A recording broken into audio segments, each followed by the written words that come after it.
Allahu Akbar, Allahu Akbar, Allahu Akbar, la ilaha illallah. Padahal pokoknya bahwa ketika kita mendapatkan anugerah anak,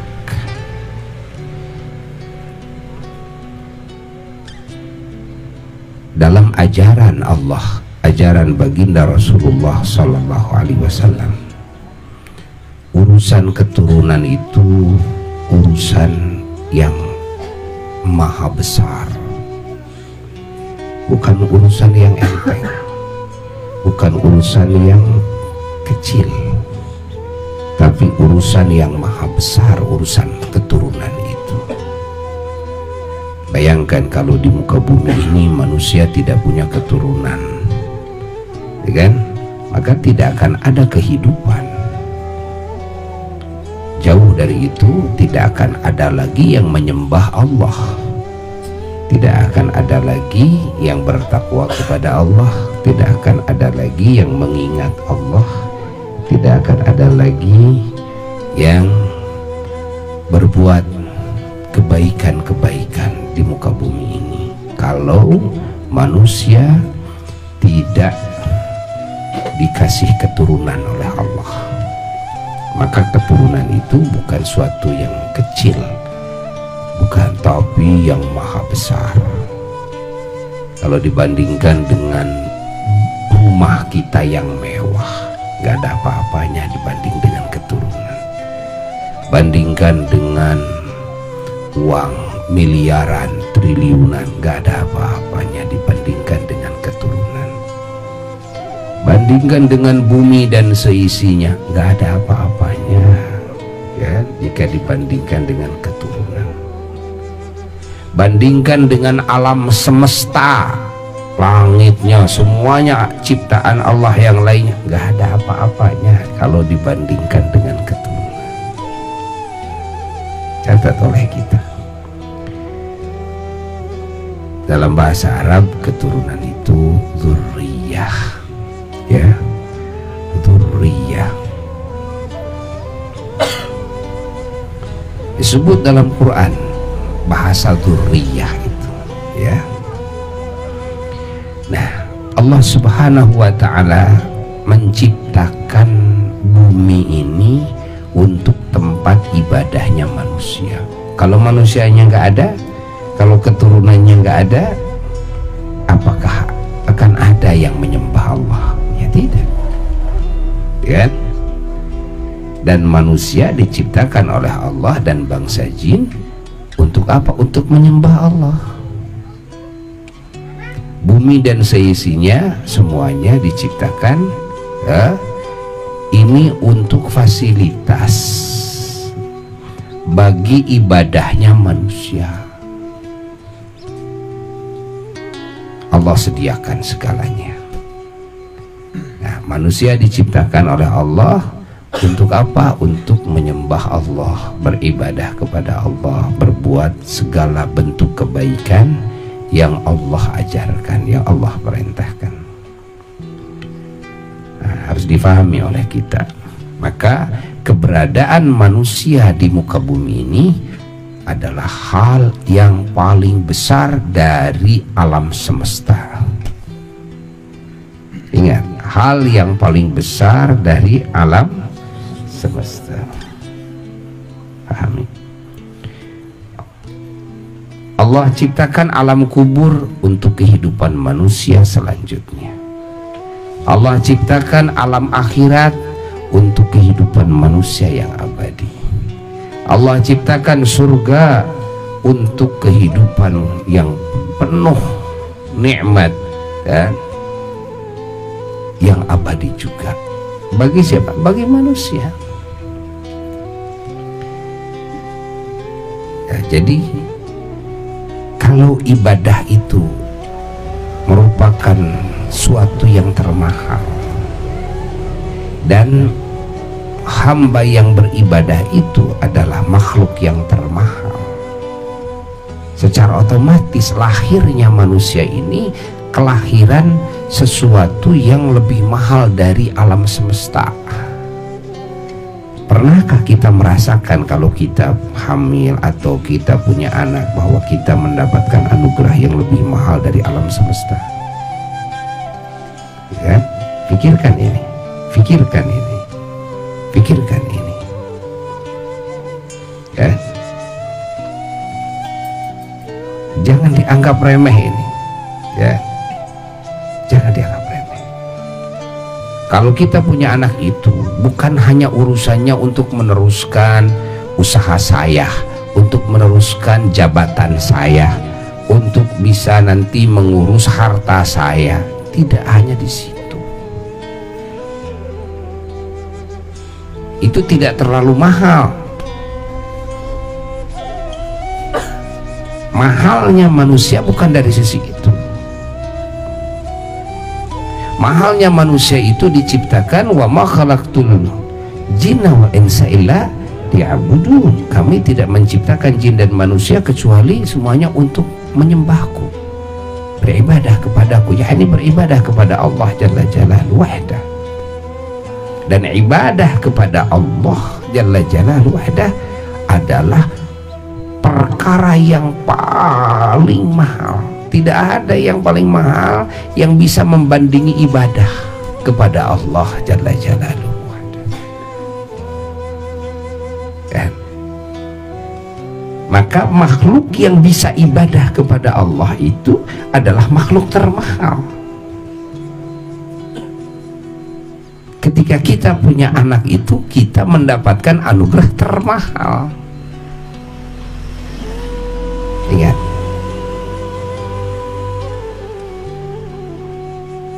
maka Allah Subhanahu wa ta'ala memerintahkan kepada kita melalui Rasulnya Sayyidina wa Maulana Muhammad sallallahu alaihi wasallam agar memperhatikan penuh kepada urusan turunan.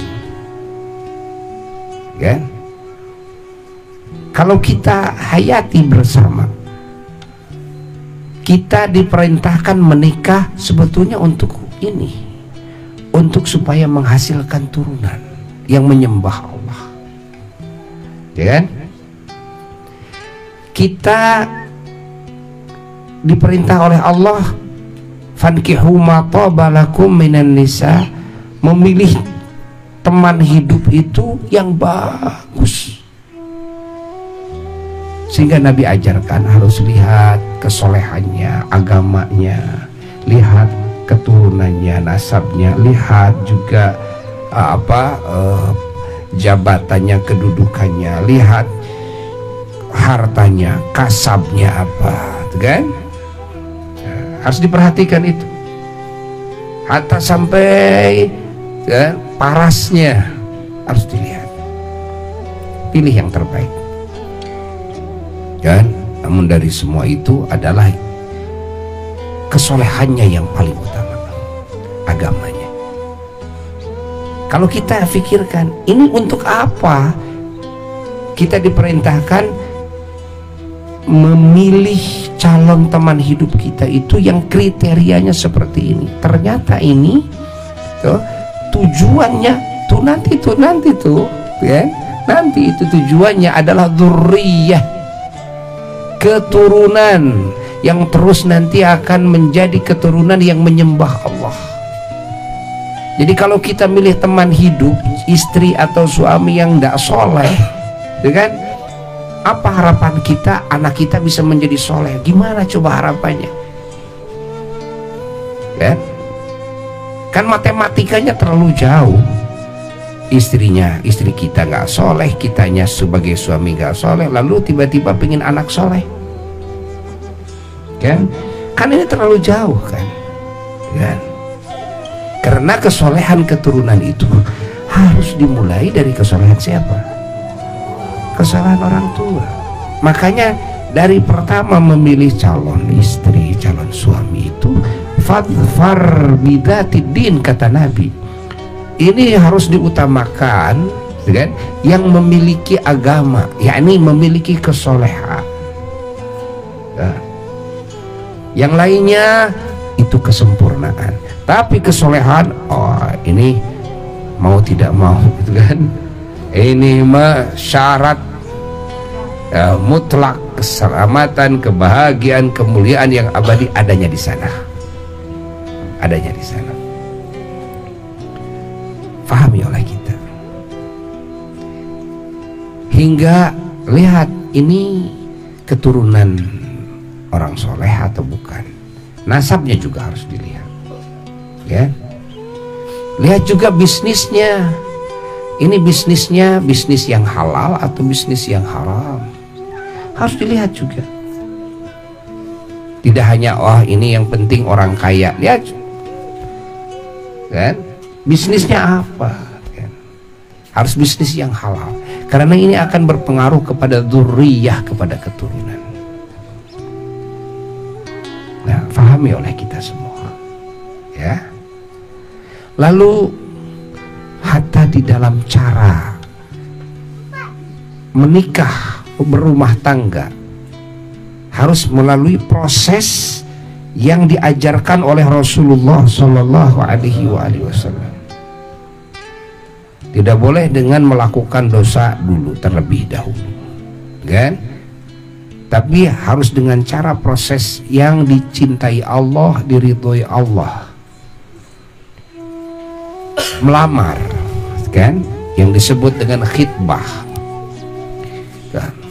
Lalu juga sampai kepada prosesi nikahnya, ada syaratnya, ada rukunnya. Subhanallah, diatur oleh Allah, diatur, ya.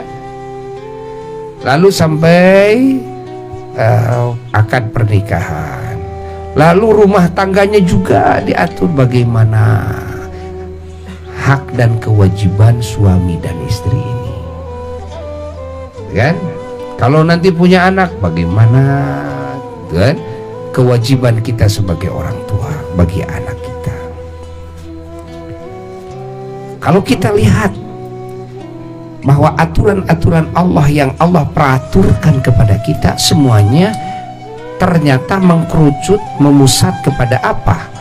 Incarannya adalah kepada dzurriyyah yang ya'budun Allah, yang menyembah Allah, keturunan yang menyembah Allah, ya. Keturunan yang menyembah Allah, ya. Makanya para nabi alaihissalatu wassalam, dia dalam Quran bertanya kepada anak-anaknya, ma ta'buduna min ba'di, ya. Siapa yang akan kalian sembah setelahku, ya. Yakni setelah aku meninggal dunia, lalu kalian akan menyembah siapa, ya. Karena yang dimaksud, yang termahal itu adalah dzurriyyah yang ya'budun Allah, yang bisa menyembah Allah. Dzurriyyah yang mengingat Allah, dzurriyyah yang bertakwa kepada Allah. Ini yang termahal. Jangan disamakan dengan kelahiran binatang. Jangan disamakan dengan kelahiran setan. Dan jangan disamakan dengan kelahiran orang-orang yang tidak beriman. Ya. Janin dari orang-orang yang beriman lain nilainya. Anak bayi dari orang-orang yang beriman lain nilainya. Jangankan dengan dunia, dengan semua alam semesta masih mahalan. Ini nih janin ini nih. Kenapa? Ini janin dari orang-orang yang beriman. Karena janin dari orang-orang beriman adalah calon penyembah Allah. Ya? Pahami oleh kita, yang mana menyembah Allah adalah sesuatu yang termahal. Hamba yang menyembah Allah adalah makhluk yang teragung. Maka Allah Subhanahu wa ta'ala menyediakan surga yang di dalamnya kehidupan yang serba nikmat, yang abadi. Bagi siapa? Yaitu bagi yang menyembah Allah. Adapun yang tidak mau menyembah Allah, Allah sediakan kehidupan neraka. Na'udzubillahi min dzalik, yang penuh siksa. Maka ketika kita menikah juga niatnya harus ingin punya keturunan yang soleh. Niat menikah itu harus begitu. Buya sering ya memberikan arahan kepada umat Islam yang mau melaksanakan menikah. Diingatkan, harus diniatkan dalam hati. Tujuan menikah salah satunya apa? Ingin punya dzurriyyah yang ya'budunallah, yang menyembah Allah. Ya. Paham? Hayati oleh kita ketika Allah Subhanahu wa ta'ala menciptakan Nabi Adam alaihissalatu wassalam. Sebelum Allah menciptakan Nabi Adam, Allah sudah mengumumkan kepada semua malaikat, inni ja'ilun fil ardi khalifah, sesungguhnya aku akan menjadikan khalifah di muka bumi, yakni Nabi Adam. Apa arti khalifah? Arti khalifah itu kan adalah ciptaan Allah yang bisa menyembah Allah, kan, yang terus silih berganti, tidak ada putusnya sampai hari kiamat. Yang disebut khalifah itu begitu. Lahirlah anak khalifah bapaknya, khalifah ibunya, kan? Nanti anak ini punya anak lagi, anaknya ya jadi khalifah ayahnya dan ibunya. Khalifah fil ardh. Itulah yang disebut arti khilafah yang sesungguhnya. Khilafah yang sesungguhnya adalah kan, pengabdian kepada Allah. Ingat, khilafah yang sesungguhnya adalah pengabdian kepada Allah, menyembah Allah. Nah, secara estafet, nanti anak kita jadi khalifah kita, cucu kita jadi khalifah anak kita, buyut kita jadi khalifah cucu kita. Itulah yang disebut dengan khalifah. Khilafah yang hakiki yaitu itu. Faham? Khilafah yang hakiki itu bukan membangun negara, tapi khilafah yang hakiki itu adalah membangun ketakwaan, membangun keimanan, membangun keislaman, membangun ihsan, dan di diri kita, lalu di diri anak-anak kita, yang mana anak-anak kita akan menjadi khalifah siapa? Khalifah kita. Khalifah itu apa? Pengganti. Arti khalifah itu pengganti. Pengganti dalam hal apa? Bukan pengganti dalam hal memegang perusahaan, tapi pengganti di dalam hal menyembah Allah. Setelah saya tiada, maka nabi-nabi terdahulu bertanya kepada anaknya, ma ta'buduna min ba'di, kan? Bukan mata kuluna min ba'di, bukan mata ksibuna min ba'di, usaha apa nanti setelahku. Bukan itu yang dipertanyakan oleh para nabi, kan? Tapi ya, siapa yang akan kalian sembah setelah aku meninggal? Kan? Sekarang kita menyembah Allah, tapi setelah Bapak tidak ada, kalian mau menyembah siapa? Kan? Kenapa? Karena tahu semua para nabi dan para rasul tugasnya begitu, mendidik manusia agar manusia ini jadi khalifah Allah di muka bumi,